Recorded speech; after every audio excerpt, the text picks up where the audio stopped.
क्यों हिंदू धर्म त्याग कर बौद्ध बन गए थे डॉक्टर अंबेडकर। हिंदू धर्म की कुरीतियों के खिलाफ आवाज उठाते हुए भारतीय संविधान के जनक डॉक्टर भीमराव अंबेडकर ने एक बड़े सम्मेलन में 4 लाख से भी ज्यादा लोगों के साथ हिंदू धर्म त्याग कर बौद्ध धर्म अपनाया। नागपुर के एक सम्मेलन में अपने समर्थकों के साथ हिंदू धर्म त्याग कर बौद्ध धर्म अपना लिया था। ये पूरी दुनिया में धर्म परिवर्तन की अब तक की सबसे बड़ी घटना थी। अंबेडकर का जन्म एक अछूत और निचली महार जाति में हुआ था। हिंदू धर्म ग्रंथों का अध्ययन करने वाले अंबेडकर हिंदू धर्म की छूत अछूत प्रथा के सख्त खिलाफ थे। ऊंची जातियों का निचली जातियों पर किया जाने वाला जातिगत व्यवहार ही अंबेडकर के धर्म परिवर्तन का कारण बना। वो मानते थे कि सिर्फ सामाजिक स्तर पर ही नहीं बल्कि कानूनी तौर पर भी इस भेदभाव से निपटा जा सकता है। डॉक्टर भीमराव अंबेडकर जिंदगी भर जाति व्यवस्था को खत्म करने का प्रयास करते रहे, हिंदुओं को एकजुट करने का प्रयास करते रहे, लेकिन जीवन के अंतिम समय में थक कर उन्होंने बौद्ध धर्म अपना लिया। अंबेडकर ने कहा था कि मैं हिंदू जन्मा जरूर हूँ, इसमें मेरा कोई बस नहीं था, लेकिन मैं हिंदू रहकर मरूंगा नहीं। आज भी उनके कहे शब्द दलितों को प्रेरित करते हैं। अंबेडकर को ऐसे ही जातिगत दुर्व्यवहार का सामना करना पड़ा, जिसका उन्हें शारीरिक और मानसिक तौर पर बड़ा कष्ट हुआ। एक बार खानदेश के दौर पर स्टेशन पर दलितों ने उनका खूब स्वागत किया। वही उन्हें टांगे पर सवारी करके जाना था, लेकिन टांगे वाले ने उनके साथ बैठकर जाने से मना कर दिया, ये कहकर कि वो अछूत जाति के हैं। जिसके बाद अछूत जाति के टांगे वाला उन्हें लेकर चला, जो कि नौसिखिया था, जिस वजह से टांगा पलट गया और अंबेडकर को गंभीर चोटें आई।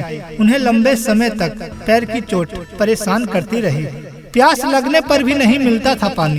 अंबेडकर पढ़ने लिखने में बहुत तेज थे, लेकिन केवल छोटी जाति का होने की वजह से उन्हें नीच जाति के दूसरे बच्चों के साथ स्कूल के बाहर बिठाया जाता था। उनके क्लास में न बैठाने की वजह थी नीच जाति के साथ बैठने से ऊंची जाति के बच्चे दूषित हो जाते थे। ज्यादातर अध्यापक भी इन बच्चों की पढ़ाई लिखाई पर ध्यान नहीं देते थे और न ही मदद करते थे।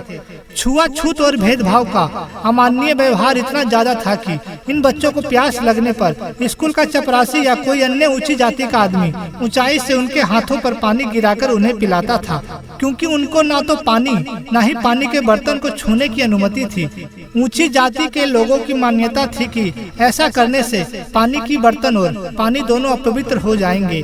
कई बार पानी पिलाने के लिए कोई ना होने पर उन्हें प्यासा भी रहना पड़ता था। हिंदू कोड बिल का विरोध छोड़ा मंत्री पद।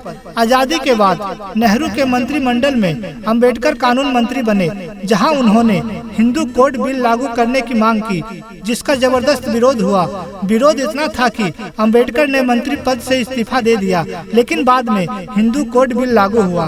उपनाम को लेकर मतभेद। सकपाल अंबेडकर का उपनाम था, लेकिन समाज में छोटी जातियों के साथ होने वाले व्यवहार से बचने के लिए उन्होंने अंबेडकर उपनाम रख लिया, जो कि उनके ऊंचे जाति के शिक्षक का उपनाम था, जिससे भीमराव प्रेरित थे। लेकिन कई लोगों का कहना है कि अंबेडकर के पैतृक गांव का नाम अंबेडकर होने की वजह से उन्होंने ये नाम चुना। उनका मराठी परिवार अंबापटे नगर, जो कि अब महाराष्ट्र के रत्नागिरी में है, उससे जुड़ा था और कबीर पंथ से जुड़ा हुआ था। तो दोस्तों, कैसी लगी ये जानकारी? अगर अच्छी लगी तो चैनल को सब्सक्राइब करें और बेल आइकन जरूर दबाएं।